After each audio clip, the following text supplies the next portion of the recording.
Los habitantes del mundo superior podrían haber sido la favorecida aristocracia y los Morlocks sus mecánicos servidores. Pero de eso hacía ya mucho tiempo. Las dos especies que habían resultado de la evolución del hombre declinaban hacia, o habían llegado ya, una relación totalmente diferente. Los Eloi, como los reyes carolingios, habían decaído hasta convertirse en bellas futilidades. Poseían aún la tierra por tolerancia, pues los Morlocks subterráneos, durante sucesivas generaciones, habían llegado a encontrar la superficie diurna intolerable. Y los Morlocks confeccionaban sus vestidos, infería yo, y les satisfacían sus necesidades habituales, debido tal vez a la sobrevivencia de un antiguo hábito de servicio.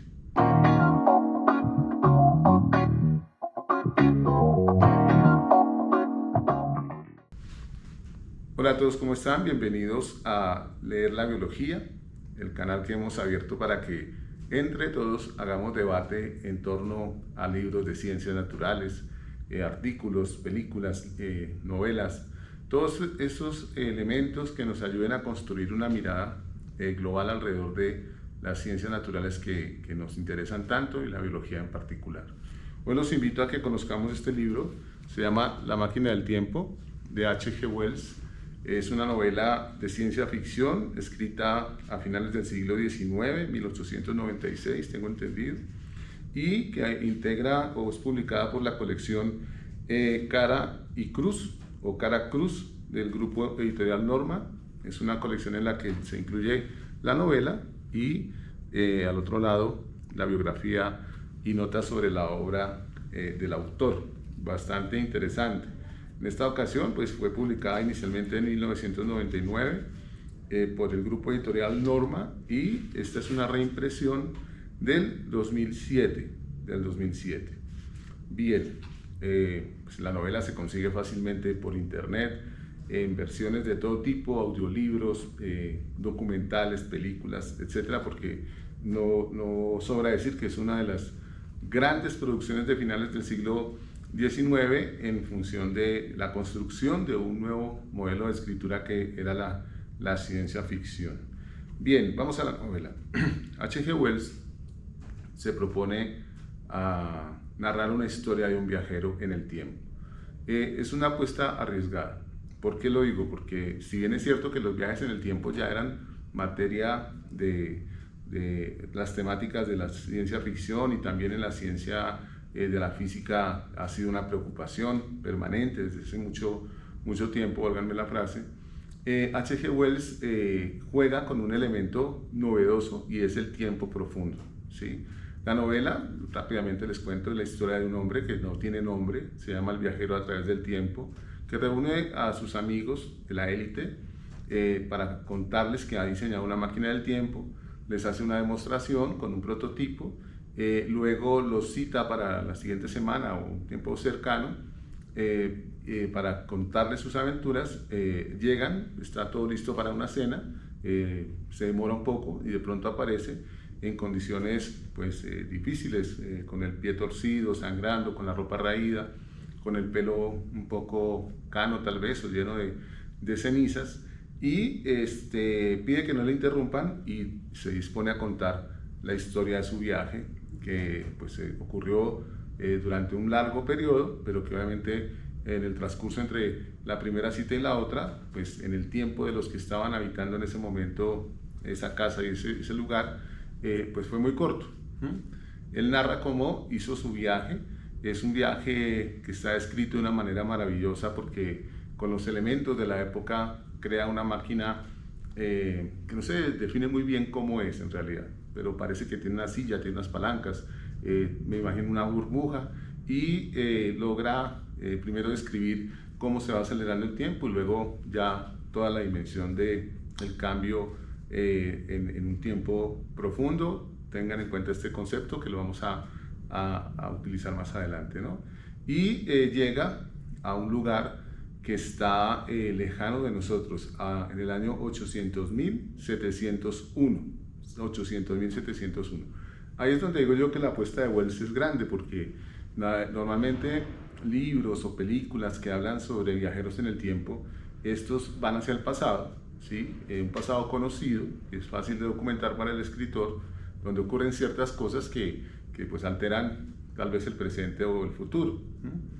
O son viajes en el tiempo hacia el futuro, pero no tan lejanos, siglo XXIII, siglo XXII. De hecho, películas como Volver al Futuro o Terminator ya se vencieron los tiempos en los que se plantearon en su momento. Digamos que ya para Volver al Futuro, el año de hoy, que es 2025, cuando grabamos el video, ya es futuro en la película. Creo que me explico, ¿no?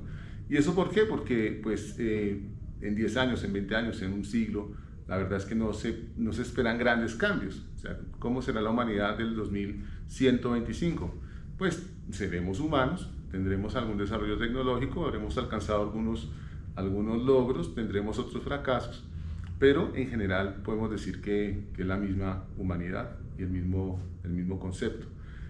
H.G. Wells se va casi 1.000.000 de años después, 800.000 años, ¿sí? Y se encuentra obviamente con otro mundo, otro futuro, otra humanidad.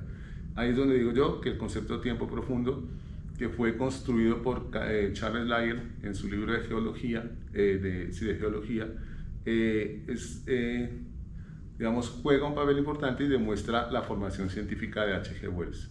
H.G. Wells tiene formación en biología y seguramente defendía planteamientos evolucionistas darwinistas, seguramente porque él narra que cuando llega se encuentra con una comunidad que son humanos, obviamente humanos, pero que ya no responden a la humanidad. Digamos que físicamente pues tienen unos cambios, son más pequeños, tienen pues unas situaciones en su piel, en sus ojos, que probablemente sean producto de una endogamia reiterada, pero que son humanos. Sin embargo, pudiéramos pensar que son otra especie de humanos, Verbigracia neandertales versus Homo sapiens, ¿sí? Nos parecemos mucho, pero somos de dos especies distintas. Y hay otra especie, que son los Morlocks, que pues son también humanos, pero que son otra forma de ser humano, ¿cierto? Son los oscuros, los subterráneos, los violentos. Ambas especies o subespecies, especies, derivan de un ancestro común que es el Homo sapiens, pero se caracterizan por sus particularidades, ¿no? Una cosa interesante de decir aquí es que se sigue siendo Homo, pero parece que se perdiera la humanidad. De hecho, hay diálogos, hay lenguajes en los Eloi, pero no hay como esa chispa de la humanidad inteligente que progresa, sino más bien como que se dejan llevar. Y por otro lado, los Morlocks sí son ampliamente de comportamiento salvaje, con hábitos pues cuestionables y con formas de reaccionar muy violentas, ¿sí? El viajero se encuentra con estas comunidades, interactúa con ellas, conoce a una fémina que se llama Wina, y sus aventuras se desarrollan en ese mundo tratando de conocerlos, por un lado, y segundo, tratando de rescatar su máquina porque los Morlocks se la esconden, ¿sí? No les digo más de la novela para que se animen a leerla también. Hay aspectos que me generan inquietud, no sé si ustedes, los que la han leído, lo hayan visto. Por ejemplo, el tema del ecosistema.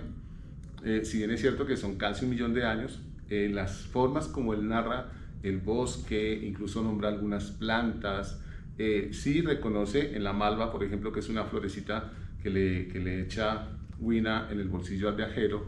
Tiene cambios significativos a tal punto que uno de sus amigos en el encuentro posterior, ya en el pasado, reconoce la rareza y pide que se la deje examinar, a lo que él se niega.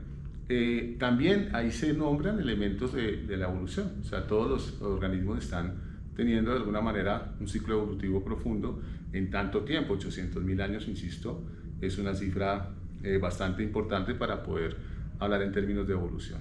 Pero hay una curiosidad, lo que les quería decir es que no veo en ese futuro un encuentro con otros planetas o con otras formas de vida, que es, primero, una de las formas más, o más bien de los recursos más importantes para los escritores de la ciencia ficción, y segundo, uno de los sueños de la humanidad y de la ciencia o de los científicos, ¿cierto? poder establecer contacto extraterrestre, poder visitar otros planetas o que nos visiten de otros planetas para acá. En ese sentido, creo que Wells no lo considera, simplemente es una Tierra nuestra con un ciclo probablemente muy ligado a lo que ha pasado antes y con unas transformaciones mínimas, porque de hecho narra la existencia del Támesis, el río, lo reconoce, y el lugar donde la máquina desaparece la mueven los Morlocks, y cuando regresa a su presente se nota que ha sido corrida pero apenas unos cuantos metros, o sea que la deriva continental y otra serie de teorías que hoy día aceptamos como verdades científicas o hechos científicos, Wells no las considera, de pronto porque no las conocía o porque todavía no se han desarrollado plenamente, sobre todo las derivas continentales. Eso también me parece interesante. Y al final, él huye pues, del escenario conflictivo de los Morlocks y los Eloi, va hacia el futuro más profundo y asiste al fin de los días de la Tierra, donde el Sol pues, ha crecido, se ha acrecentado, ocupa todo el espectro del cielo, y aún así, con esa descripción, encuentra seres vivos que están súper adaptados, una serie como de cangrejos, y los describe como animales supremamente primitivos, lo que me lleva a pensar otra idea, y es que para H.G. Wells el tiempo es cíclico, que probablemente el pasado y el futuro se encuentren de manera permanente en ciclos naturales interesantes, ¿no? Eso como que queda ahí en el tintero.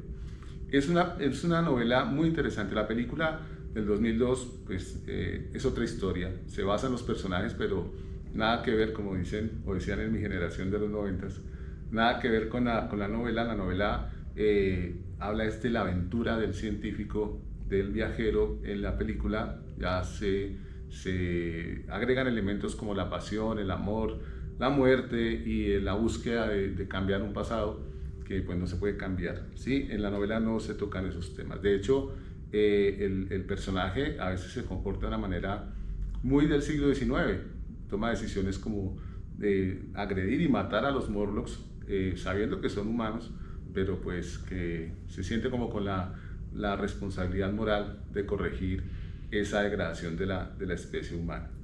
Novela muy interesante, lo mismo que la vida de H.G. Wells, aprovechando pues la otra cara del libro, personaje que obviamente fue un protagonista del siglo XIX, no solamente por sus libros, sino por sus posturas políticas y filosóficas y por su afán permanente de conocer y de divulgar la ciencia.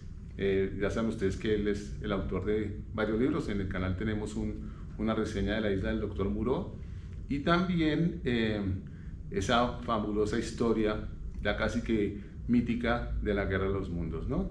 Entonces, los invito a que se queden en el canal, los invito a que conozcan la novela y espero que la reseña les haya parecido interesante, sobre todo desde esa perspectiva evolutiva y que nos deja una pregunta, y es, bueno, ¿y qué pasará dentro de 1 millón de años? Porque dentro de 100 años lo podemos sospechar, lo podemos calcular, pero en 1 millón de años, ¿será que hay especie humana? Y no me refiero a que nos hayamos extinguido por las situaciones en las que nos vemos enfrentados, sino por el devenir natural de las especies y sus procesos evolutivos. ¿Cómo seremos en 1 millón de años? En una Tierra que tiene por lo menos unos 5.000 millones de años de posibilidades, de acuerdo con los cálculos de la esperanza de vida, por decirlo de alguna manera, del Sol y de nuestro sistema solar. Entonces, no olviden suscribirse y nos vemos en un próximo capítulo de Leer la Biología. Hasta luego.